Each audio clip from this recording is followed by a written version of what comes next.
Yes, Red Zone TV kwoli webale kubanga okyagoberera yonna gy'osinzira okubanga gy'otulabira omukulu amanyiddwa nga General Peter Erweru wetwogerera nga ebibye si birungi yadde eddakiika n'emu. Olunaku olwaleero waliwo tweets ezitandise okubanga zitambulira kumukumu okuva ku mukutu gw'omukulu amanyiddwa nga General Muhoozi Kainerugaba nga bwe twakugambye waliwo tweets ezatambudde ezimu nga zaleese n'ebizibu naddala nga zireetera eggwanga erya Uganda. Wali eggwanga lya Sudan lyayisizza dda ekiwandiiko nga bagamba twagala eggwanga erya Uganda nga liyita mu mukulembeze waalyo oba General Muhoozi Kainerugaba yennyini abeere ng'atwetondera. Tweet ezo zatambudde era bwe bitwe byabadde bitambula amakya g'olunaku olwaleero ne tukeera ne tubaako tweet endala gye tulaba era nayo nga yayitidde ku mukutu ogwa X ogw'omukulu y'omu amanyiddwa nga General Muhoozi Kainerugaba kati ate eno ng'agisindika ew'omuntu ataasoose kutegeerekeka. Yasoose n'akola tweet ng'agamba there is one fool that I will arrest soon. He's hiding behind my father but I will capture him. He comes from Teso. Nti waliwo omusirusiru omu gwe ŋŋenda okukwata mu bbanga eritali ddene. Omusirusiru ono yeekweka mu mugongo gwa taata wange General Yoweri Kaguta Museveni wabula ŋŋenda kumukwata. Omusirusiru ono ava Teso era mu ngeri yonna yabadde ategeeza General Peter Erweru. Kakati bubadde buwungeerera omukulu n'ayongerera ddala okubeera nga ate akakasa ekyo kyennyini n'agamba Erweru is a buffoon. Kino nno kivumo kinene. He's completely unworthy of our great army. He better run as fast as his small legs can carry him. Nti omusajja ono musiru nnyo buffoon ojja kinoonyaakaawo nti era tagwanidde na kubeera mu magye gaffe. Erweru yandibadde adduka n'ataasa obulamu bwe mu bwangu obw'ekika ekyawaggulu nga n'amagulu ge amatono gakyasobola okubeera nga gamuwanirira. Awo manya kitegeeza waliwo wandibaawo essaawa ng'amagulu ga General Peter Erweru tegakyasobola kubeera nga gamuwanirira. Kiki olowooza ekinaaba kimutuuseeko? Omukulu ono ye yakwasaganya ekikwekweto eky'eggye lya UPDF eryagenda e Kasese ne likuba abantu mu lubiri olw'omusinga owa Lwenzululu.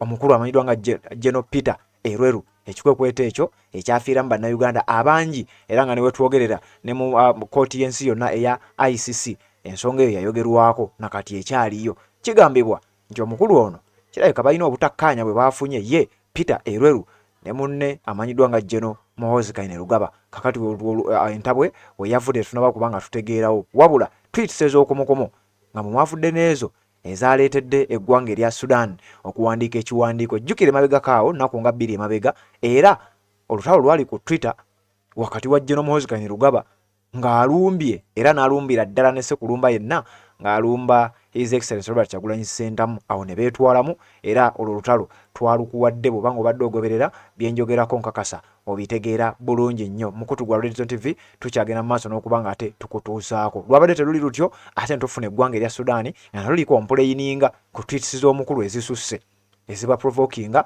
n'okutegeeza oba okutiisatiisa mu ngeri emu oba endala. Katubadde tukyali ku ezo ate ne wabawo tweets ezibaluseewo olunaku olwaleero ng'omukulu ategeeza nti waliwo omusirusiru omu gwe ngenda okukwata. Omusirusiru ono ava Teeso era oluvannyuma bigenza okuwungeera ng'amaze n'okwogera omusirusiru yaani. Ensonga eno yatandise ng'ey'okusaaga wabula bwe bujja buwungeeredde ng'ekutta omubabiro n'emikutu gy'amawulire egimu ne gitandika okuba nga gigiteekayo. Omukutu ogwa Nile Post official website yaabwe nga nabo bagamba nti tension simmers in military after CDF Muhoozi sounds out General Erweru.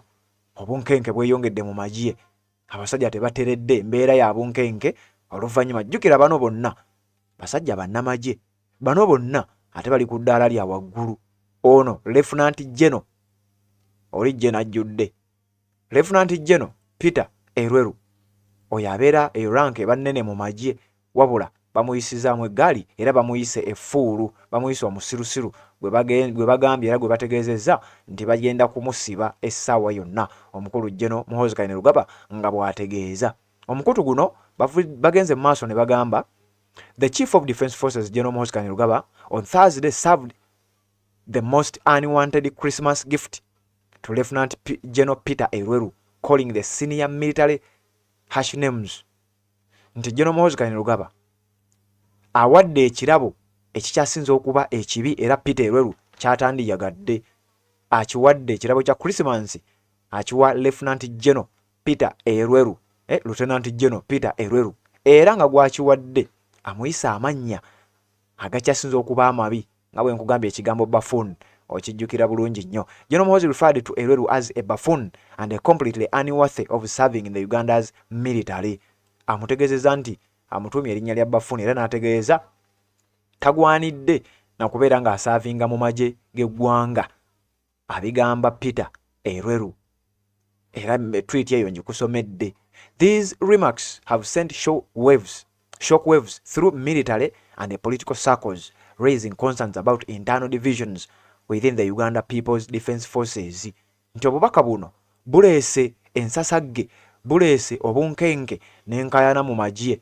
Jjukira ono naye Lieutenant General oba Lieutenant General Peter Erweru newankubadde ng'ali byali naye kigambibwa nti naye aba ayina abamukkiririzaamu era mu magye. Kakati ate omu amuzalaye kati nno n'awulira. Kigambibwa nti bino bireeseewo ensasagge, bireeseewo obutakkaanya era bireeseewo olutalo olw'ekika ekya waggulu mu magye g'eggwanga erya Uganda. Kitegeeza enjawukana zitandise okuba nga zijja onaawulira. Erweru, a long-serving officer who had held pivotal roles such as commander of the land forces and most recently deputy CDF, was replaced by Lieutenant General Sam Okiring shortly after Muhoozi assumed the position of CDF in March 2024. Kigambibwa nti Erweru ono n'okuggyibwa mu office yaggyibwamu, jjukira yali asaavinganga deputy CDF nga yeyandibadde obudde buno yeyandibadde omusigire oba vice wa General Muhoozi Kainerugaba, wabula mu mwezi ogwokusatu omwaka gwa 2024 General Muhoozi Kainerugaba we yafuukira CDF. Kigambibwa nti era mu bwangu obw'ekitalo oluvannyuma lwa Muhoozi okukwata office, General Erweru Peter ne bamujja mu office ey'obwa deputy CDF ne bateekawo Lieutenant oba Lieutenant General Sam Okidingi. Kakati nno Peter Erweru ne baba nga baamusammula ne bamujjawo. Kakati olunaku olwaleero byebyo ebituuseewo. Omukulu ono atamumanyi bimukwatako nga bw'omanyi nti ffe wano ku mukutu ogwa Redstone TV bwe tutera okubeera nga tukola, njagala kubaako obutonotono bwe nkuwa ku musajja ono omutegeere bulungi nnyo ggwe ayinza okuba nga obadde tomumanyi. Peter Erweru ali ku ddaala erya Lieutenant General mu magye g'eggwanga erya Uganda. Amanyiddwa nnyo ng'omu ku bantu bannamagye ab'amaanyi era abateerya ntama. Okuviira ddala mu mwaka gwa 2021 nga 24 June mwezi gwali gwa mukaaga yalondebwa okubeera Deputy Chief of Defence Forces ow'eggye ery'eggwanga erya Uganda newankubadde yaggyibwamu oluvannyuma nga bwe nkugambye. Wakati wa January nga 9 ng'ennaku z'omwezi 9 omwezi gwa January 2017 yasaavinga nga komanda aduumira amagye ag'oku ttaka ow'ekibinja ekyokuna mu magye g'eggwanga era yavaamu mu mwaka ogwaddakaawo. Mu mwezi gwali gwa mukaaga 2013 paka ne January 2017 yasaavinganga komanda owa UPDF ekibinja ekyokubiri ekyali kisinzira mu bitundu eby'embalala era nga kigambibwa ye tawuni esinga obunene mu bitundu ebya Western Uganda. Erweru amanyiddwa nnyo mu kutemula abantu e Kasese.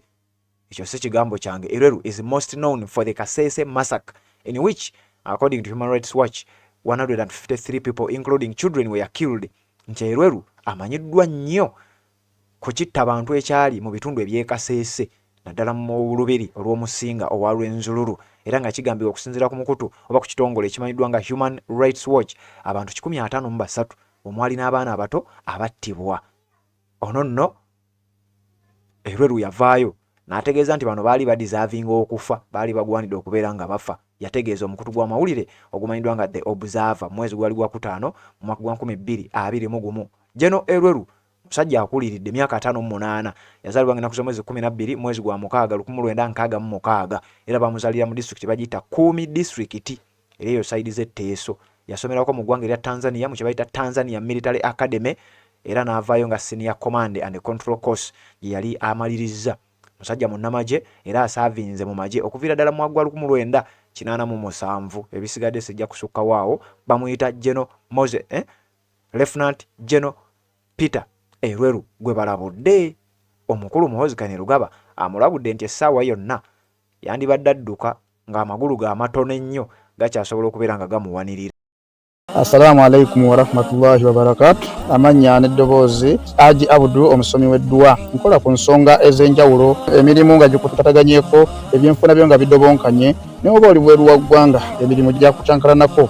Jangu kusomere ku ddua. Okuva nedda eddua zaabaawo, eddua zisomibwa, omuntu n'otereezebwa mu mbeera yonna ebadde ekusibyeko akanyaaga. Nina ekyoto kye nsobola okukumira wadde oli bweru wa ggwanga nga toli kumpi wano, n'ofuna omukisa ogwo nawe n'osomerwako ku ddua nga nkuteddeko n'akabaani. Allah ajja kusaasira, ajja kwanukula. Kuba ku namba yange y'essimu 0752 44 71 56 ne ku WhatsApp kwendi mpereza obubaka sobole okuyamba. Assalamu alaikum warahmatullahi wabarakatuh.